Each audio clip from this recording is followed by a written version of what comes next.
성찬식을 거행할 때마다 우리는 부끄럽지만 어떤 짓눌림 같은 것을 경험하는 것 같습니다. 그것은 너나 할 것 없이 우리가 다 죄인이다 하는 그 심정에서 나오는 것 같습니다. 성찬에 나오기는 하지만 마치 자기가 끼지 못할 자리에 낀 것처럼 느끼는 것이죠. 물론 자신을 살피지 않고 자기는 성찬에 당연히 참여할 자격이 있다 하고 이렇게 생각하는 것도 잘못입니다. 그렇지만 정반대로 나 같은 사람도 성찬에 나갈 수 있는가? 내가 내 자신을 아는데 하면서 성찬을 회피하려고 한다면 그것도 역시 잘못입니다. 왜냐하면 성찬은 의인들을 위한 만찬이 아니라 죄인들을 위한 만찬인 까닭에 그렇습니다. 여러분, 주님께서는 내가 의인을 부르러 오지 않고 죄인을 불러 구원하러 왔다 하셨습니다. 그렇다면 이게 무슨 뜻이겠습니까? 주님께서는 의인을 위하여 주님의 살과 피를 내어주시지 않고 죄인을 위하여 내어주신다는 것입니다. 주님의 말씀처럼 건강한 자에게는 의사가 필요 없습니다. 마찬가지로 자기가 스스로 의인이라고 생각하는 사람에게는 죄인의 구주이신 예수님이 필요치가 않습니다. 오늘 본문에서도 주님께서는 친히 제정하신 성찬이 죄인들을 위한 성찬이다 하는 사실을 분명히 하셨습니다. 그것은 주님께서 성찬을 제정하신 날 밤에 떡과 잔을 떼어서 주신 사람들, 그들이 누구인가를 보면 알 수 있습니다. 19절을 한번 보실까요? 또 떡을 가져 감사기도 하시고 떼어 그들에게 주시며 이르시되 이것은 너희를 위하여 주는 내 몸이라. 너희가 이를 행하여 나를 기념하라 하셨습니다. 주님께서 떡을 누구에게 주셨는가를 보십시오. 이것은 너희를 위하여 주는 내 몸이라 하셨습니다. 그러면 여기서 너희는 누구입니까? 14절을 보면 때가 이르매 예수께서 사도들과 함께 앉으셨다 했습니다. 그러므로 지금 주님이 여기서 너희라고 말씀하시는 이 사람들은 1차적으로 장차 예수님의 증인이 될 사도들입니다. 예수님께서는 바로 이 사도들에게 떡을 떼어주시면서 말씀하시기를 이것은 너희를 위하여 주는 내 몸이라 이렇게 말씀하셨습니다. 물론 여기서 가룟 유다가 제외되는 것은 분명하죠. 가룟 유다는 이때 이미 사탄의 사주를 받아서 대제사장들과 그 관원들로 더불어 거래를 하고 예수를 넘겨줄 기회를 이미 찾고 있었지 않습니까? 그건 3절부터 6절을 보면 알 수 있습니다. 주님께서도 그것을 모르지 않고 아셨습니다. 그래서 21절부터 보면 이렇게 말씀하시잖아요. 그러나 보라 나를 파는 자의 손이 나와 함께 상 위에 있도다. 인자는 이미 작정된 대로 가거니와 그를 파는 그 사람에게는 화가 있으리로다. 가룟 유다는 성찬이 약속하는 모든 유익에서 제외될 것이라는 사실을 주님께서는 이처럼 명백하게 말씀하신 것입니다. 그렇다면 생각해 보십시다. 가룟 유다는 이런 죄인이니까 안 되고 다른 사도들은 죄인이 아니기 때문에 주님께서는 죄인이 아닌 온전한 사도들만을 위해서 떡을 떼어주셨다 하고 그렇게 생각할 수 있습니까? 가룟 유다를 제외한 다른 11명의 제자들은 믿음의 사람들이었고 그들은 의인들이었기 때문에 주님이 그들을 위해서 자신의 몸과 피를 내어주신 것입니까? 결코 그렇지 않습니다. 베드로를 보면 잘 알 수 있지 않습니까? 물론 베드로는 사도들을 대표해서 주는 그리스도시요 살아계신 하나님의 아들이십니다 하고 고백하였고 믿었습니다. 예수님도 그 사실을 인정해 주시지 않아요? 바요나 시몬아 내가 복이 있도다. 이를 내게 알게 한 이는 혈육이 아니라 하늘에 계신 내 아버지시니라. 그 점에서 베드로는 분명히 불신앙자가 아니고 믿음이 있는 사람입니다. 그러나 베드로는 곧바로 그 뒤에 어떻게 되어버렸죠? 예수님께서 예루살렘에 올라가 사람들에게 붙잡혀 고난을 당하고 십자가에 죽으시고 부활하실 것을 말씀하시니까 그는 즉각적으로 그러한 예수님을 딱 붙들고 꾸짖었습니다. 우리 성경에는 간청했다 이렇게 되었는데 꾸짖었다는 말이에요. 그 꾸짖었다는 말 제가 마가복음에서 한번 말씀드린 적이 있죠. 예수님이 귀신을 꾸짖어 내쫓을 때 썼던 그 단어를 베드로가 사용하면서 예수님을 꾸짖어요. 어이, 그럴 수가 있습니까? 그런 일이 있으면 안 되니까 내가 주님을 지켜드리겠습니다. 그러지 않았어요? 그러자 즉시 베드로에게 사탄아 내 뒤로 물러가라. 너는 나를 넘어지게 하는 자로다 하는 주님의 준엄한 책망이 떨어졌습니다. 예수를 그리스도라고 살아계신 하나님의 아들이라고 믿었을지라도 그러나 베드로는 아직 이 그리스도의 십자가를 깨닫지 못한 것입니다. 베드로의 이런 약점은 변화산 사건에서도 나타나지 않습니까? 예수님께서는 사도들 중에 베드로와 야고보와 요한만을 따로 구별해서 그들을 데리고 변화산에 올라가셨습니다. 올라가셔서 그들에게 그 신성의 영광을 보여주시면서 그때 모세와 엘리야로 더불어 장차 예루살렘에 올라가서 별세하실 것을 말씀하셨어요. 그 찬란한 영광을 보고 그때 베드로가 뭐라고 했습니까? 주여 여기 있는 것이 좋사오니 주께서 만일 원하시면 내가 여기에 초막 셋을 줄 때 하나는 주님을 위해서, 하나는 모세를 위해서, 하나는 엘리야를 위해서 짓겠습니다. 그렇게 말하지 않았어요? 그런데 여기 이 베드로의 말에서 주목할 말이 있습니다. 주여 우리가 여기 있는 것이 좋겠습니다. 이렇게 말한 거예요. 왜 이 말이 문제가 되죠? 예수님께서는 지금 자기 백성의 구속을 위해서 예루살렘을 향해 올라가고 계시는 길입니다. 주님께서는 지금 주님이 예루살렘에 올라가셔서 무슨 일을 어떻게 해야 되고 어떤 고난을 당하셔야 되고 어떻게 죽으셔야 되는지 주님의 눈앞에 그 사실이 생생해요. 고통스럽지만 주님께서는 다 계획이 있으시고 그렇기 때문에 주님께서는 지금 이 변화산에 머물러 계시면 안 되는 겁니다. 주님은 이 변화산에서 우물쭈물하고 계실 시간적인 여가가 없어요. 주님은 떠나셔야 됩니다. 예루살렘을 향해 올라가셔야 됩니다.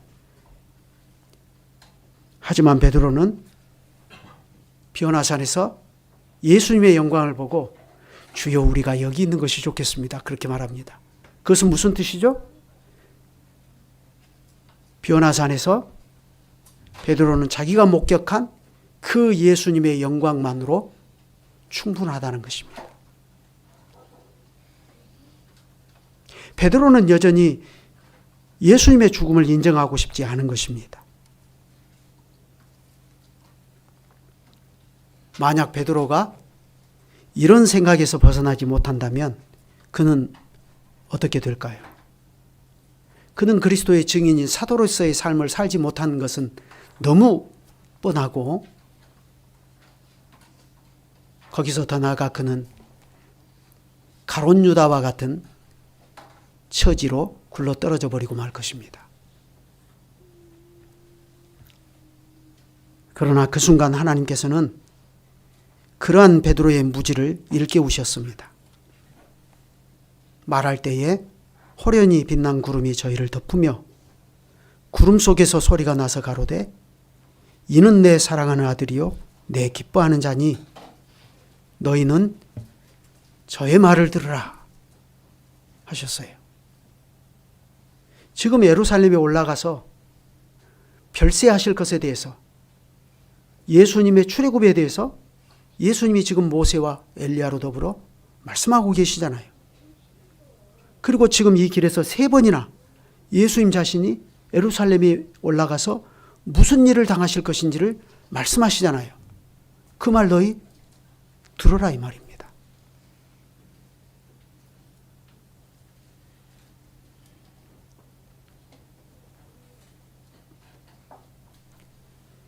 베드로의 꽉 막힌 생각과 무지를 일깨워 주시는 하나님의 이러한 은혜가 없었다면 베드로는 영영 그리스도와 상관없는 사람이 되고 말았을 것입니다.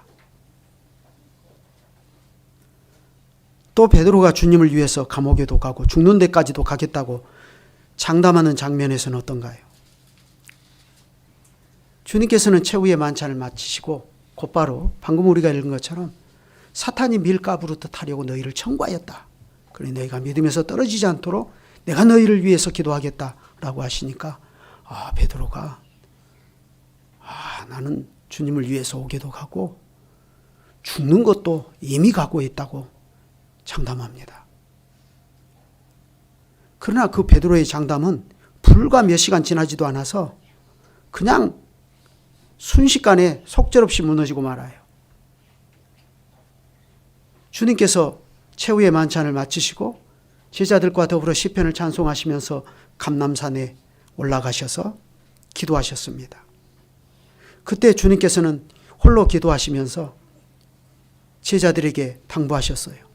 너희도 깨어 나와 함께 기도하라. 그때 베드로는 어떻게 하고 있었습니까? 잠에 취해 있었습니다. 주님을 위해서 감옥에도 가고 죽음도 이미 강호했다고 말하는 베드로의 장담이 당장 피곤에 겨워서 짓눌러 오는 이 눈꺼풀 하나도 이길 수 없는 그런 사람이라는 것을 베드로가 그때 보이고 만 것입니다. 베드로는 그런 사람이에요.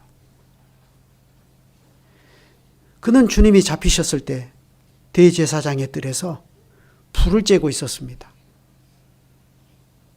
그때 사람들이 너도 그와 한패라 하니까 베드로는 목숨이 떨어질 것이 두려워서 3번씩이나 주님을 부인하고 말았지 않습니까? 자, 그렇다면 베드로는 주님의 떡과 잔을 받을 자격이 충분한 사람인가요?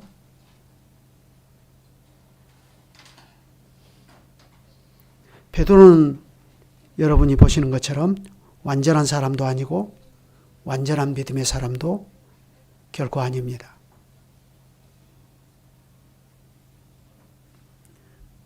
또 베드로는 주님께서 요구하시는 대로 온전한 순종을 주님께 드리지도 못했습니다. 물론 이 상황에서는요.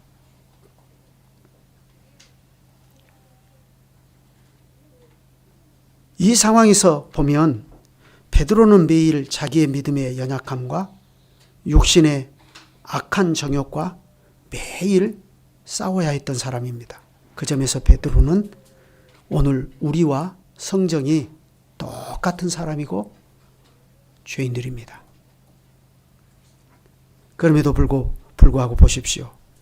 예수님께서는 베드로를 포함해서 모든 제자들을 주님의 상에 앉게 하시고 떡을 취하여 살해하시고 떼어주셨습니다.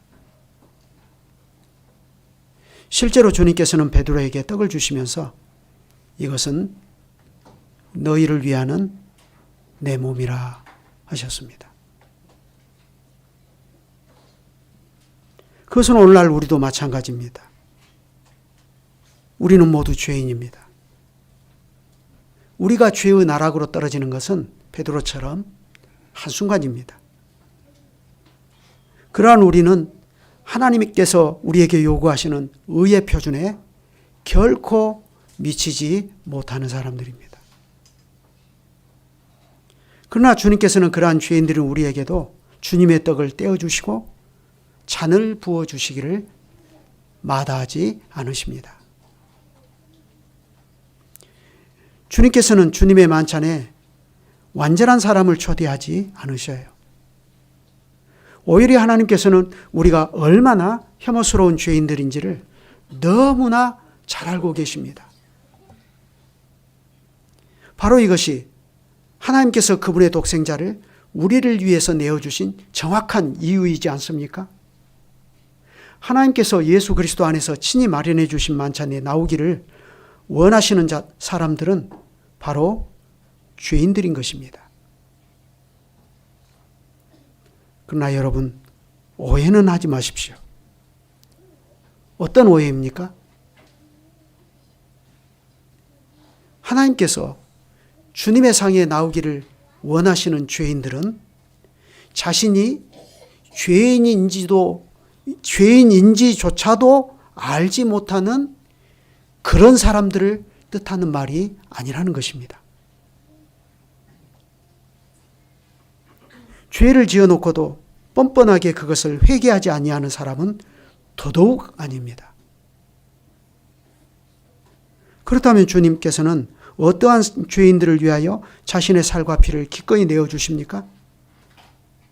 자기가 죄인이라는 사실을 하나님 앞에서 통렬하게 깨닫는 것입니다. 아, 내가 죄인이구나.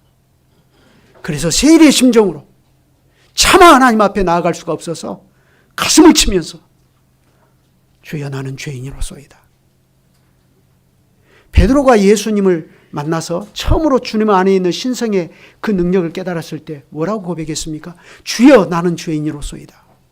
내게서 떠나소서. 누구라도 하나님을 알면 그렇게 고백하지 않겠습니까? 그래서 우리는 우리 자신의 죄 때문에 스스로를 혐오하게 됩니다. 아, 내가 이것밖에 안 되는 사람인가?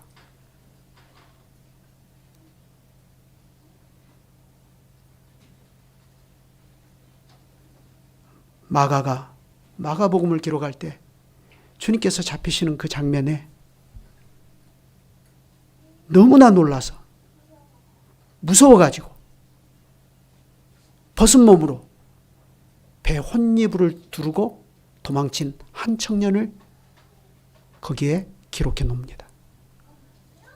그게 누굽니까? 자기입니다. 아, 내가 과거에 그것밖에 안 되는 사람이었구나.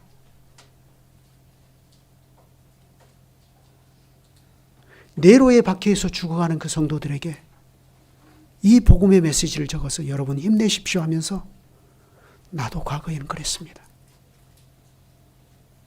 그러나 주님은 부활하셨습니다. 하늘의 왕이십니다.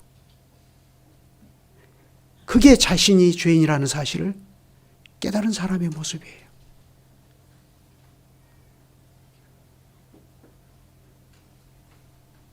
그런 사람은 예수님 앞에 겸손하게 나옵니다. 가난한 심령으로 나와요. 그래서 오직 자신의 구원을 십자가에 죽으시고 부활하신 그리스도에게서만 찾습니다. 주님께서는 바로 그러한 죄인들을 위하여 죽으셨어요. 그리고 그 사실을 확증하여 주시려고 주님께서는 그들을 위하여 이 성찬의 떡과 잔도 마련해 주셨습니다.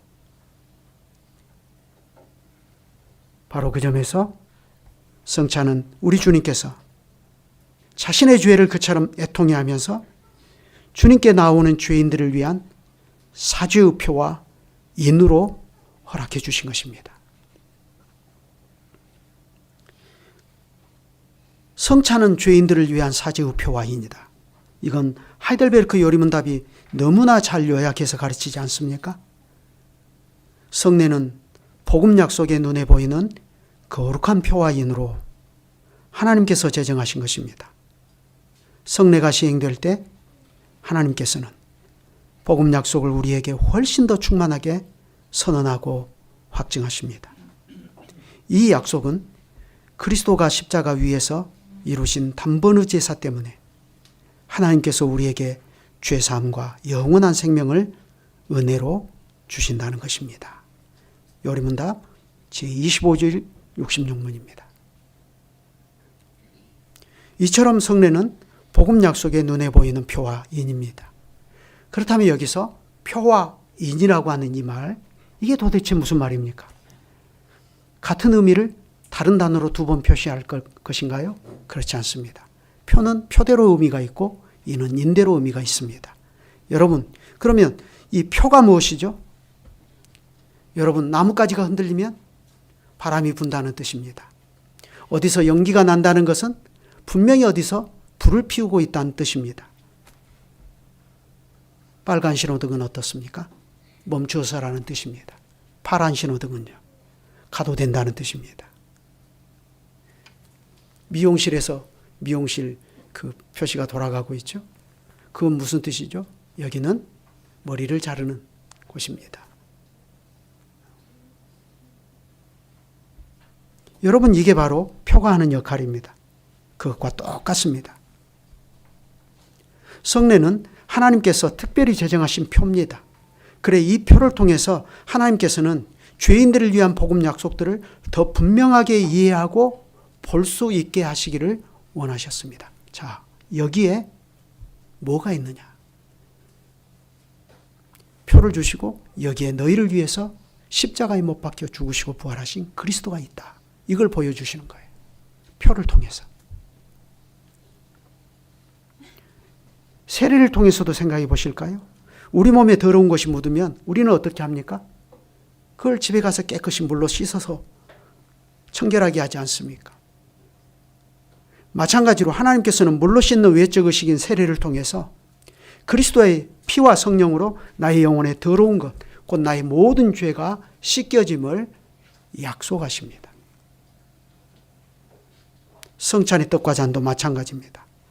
성찬의 떡과 잔은 우리의 영생하는 양식인 예수 그리스도의 살과 피를 보여줍니다.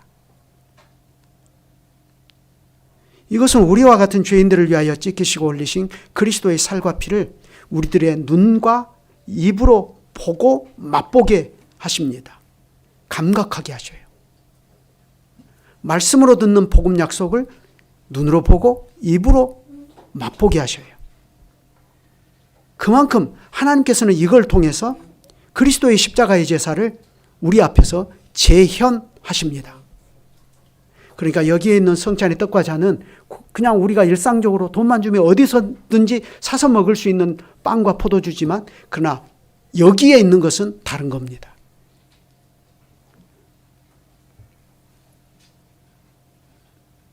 이걸 함부로 믿음이 없이 대하는 것은 큰일 나는 거죠.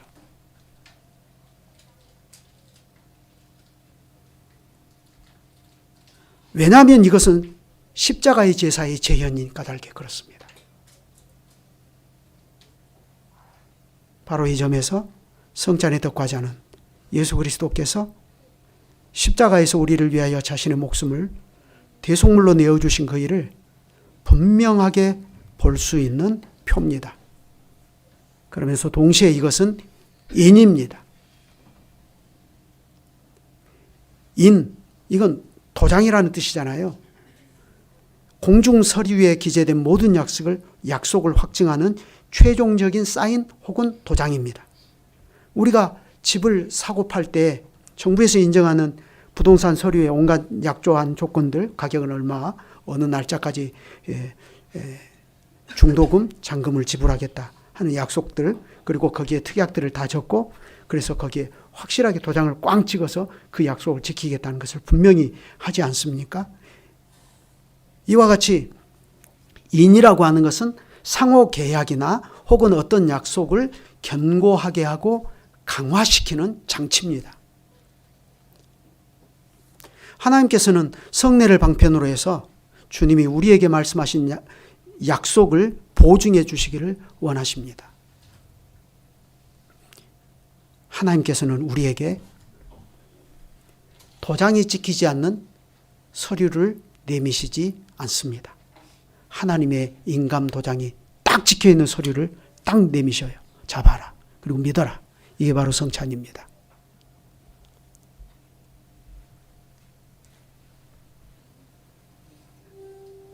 그래 바로 하나님께서는 그러한 의미로 성찬을 죄인을 위한 사죄의 표와 인으로 주신 것입니다.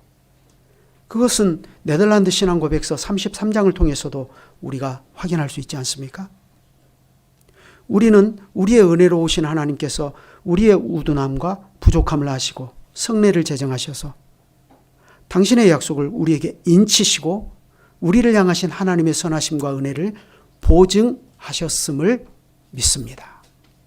이게 네덜란드 신앙고백 제33장입니다. 진실로 그렇지 않습니까? 하나님께서는 주의 성령으로 우리에게 복음을 가르치실 뿐만 아니라 우리의 모든 구원이 우리를 위해 십자가에 달려 죽으신 그리스도의 단번에 드리신 그 십자가의 제사에 있다는 사실을 성례로서 확증하고 보증하여 주십니다. 이처럼 하나님의 말씀과 성례는 우리의 구세주이신 예수 그리스도를 가리킵니다. 하나님께서는 특별히 성찬을 통하여 죄인들을 위하여 주님의 독생자 예수 그리스도를 십자가에까지 내어주셨다는 사실을 확증하고 인치십니다. 하나님께서는 의인을 위하여 그리스도를 주시지 않고 죄인을 위하여 내어주신 것입니다. 그렇기 때문에 우리를 위하여 자신의 살과 피를 내어주신 그리스도를 기념하는 성찬상에는 누가 나올 수 있습니까?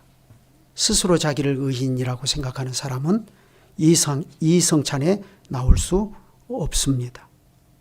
오히려 자신을 죄인이라고 합당하게 인정하며 자신의 죄 때문에 자신을 미워하며 상하고 가난한 심령으로 그리스도 안에서만 자신의 구원이 이루어질 것을 간절히 믿고 바라는 죄인들만이 이 상에 나올 초대장을 가진 정당한 자격이 있는 사람들입니다.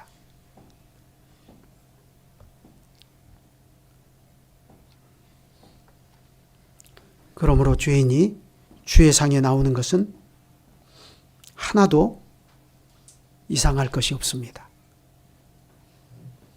죄인이 자신의 죄를 알고 그 죄를 애통해하며 이 죄로부터 돌이킬 것과 이 죄로부터의 구원을 오직 하나님의 아들 그리스도에게서만 정당하게 구할 때 하나님께서는 그러한 죄인들이 주님의 상에 나오는 것을 기뻐하시고 용납하십니다.